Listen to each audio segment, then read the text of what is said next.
की कार्रवाई करेंगे।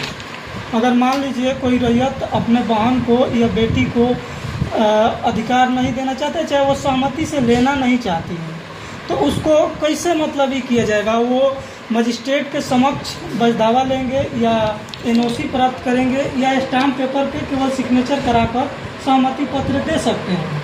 देखिए, अगर कानूनी रूप से किन्हीं के भाई और बहन का अधिकार पैतृक संपत्ति में, किसी बेटी या बहन का अधिकार उनके पैतृक संपत्ति में होता है, अगर उस बेटी या बहन की इच्छा है कि हम जमीन उनकी पैतृक संपत्ति में हिस्सा लें, तो उनका अधिकार देखा जाएगा कि उनका अधिकार बनता है कि नहीं। वो हिंदू एक्सेशन एक्ट के तहत डिफाइन होगा। वंशावली में नाम देने से ये स्पष्ट नहीं हो जाता कि उनका अधिकार बनेगा। अगर उनका अधिकार बनता है, अगर वो चाहती है तो उसका हिस्सा बनेगा। अगर वो चाहती है कि पैतृक संपत्ति में मुझे कोई हक नहीं लेना है, तो उनसे एक एफिडेविट बनवा के एनओसी ले लीजिए, उसके आधार पे उनका सर्वे का कार्य किया जाएगा। ठीक है, एनओसी ले सकते हैं मजिस्ट्रेट के समक्ष। क्या स्टाम्प पेपर पे जो 100 या 500 या 1000 का स्टाम्प पेपर पे केवल बेटी या बहनों के सिग्नेचर से हो सकता है सहमति? जी, संभव है। जी,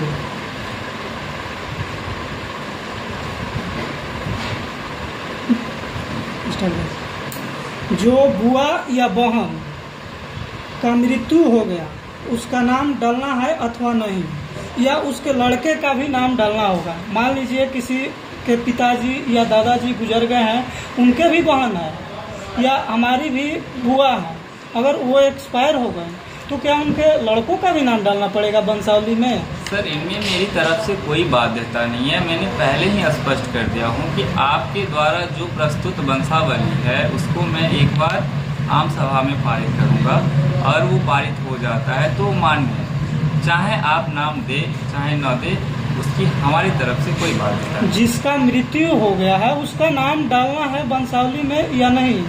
जी, अगर मृत्यु हो गए हैं वो उसी वंशज के लोग हैं, लड़की तो का उनका अधिकार नाम, मृत्यु होने के बाद उसके लड़के को है कि नहीं, हम ये पूछना चाहते हैं।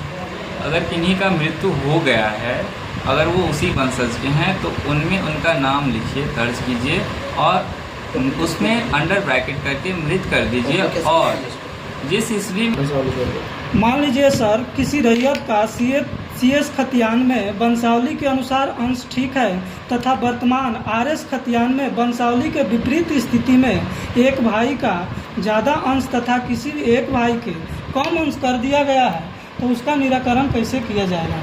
सर, अभी उनके पास जो वर्तमान दस्तावेज हैं उनके अनुसार वो फॉर्म भरेंगे, वो जांच के दायरे में जाएगा और जांच की जाएगी, फिर जो उचित निर्णय होगा वो लिया जाएगा, उसके हिसाब से सर्वे होगा। अगर कोई रैयत कोई भी कागजात उपलब्ध नहीं करवाता है किसी कारणवश, तो उसका प्रावधान क्या है?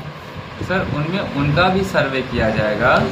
अगर उनके पास नहीं है कोई भी रिकॉर्ड, खाता खेसरा वो पता करेंगे, उनके आधार पे वो अपना रिकॉर्ड उपलब्ध करवाएंगे। अगर नहीं है तो हमारे पास जो अवेलेबल रिकॉर्ड है उनसे हम मैच करेंगे कि वास्तव में वो प्लॉट उन्हीं का है, दखल उन्हीं का है।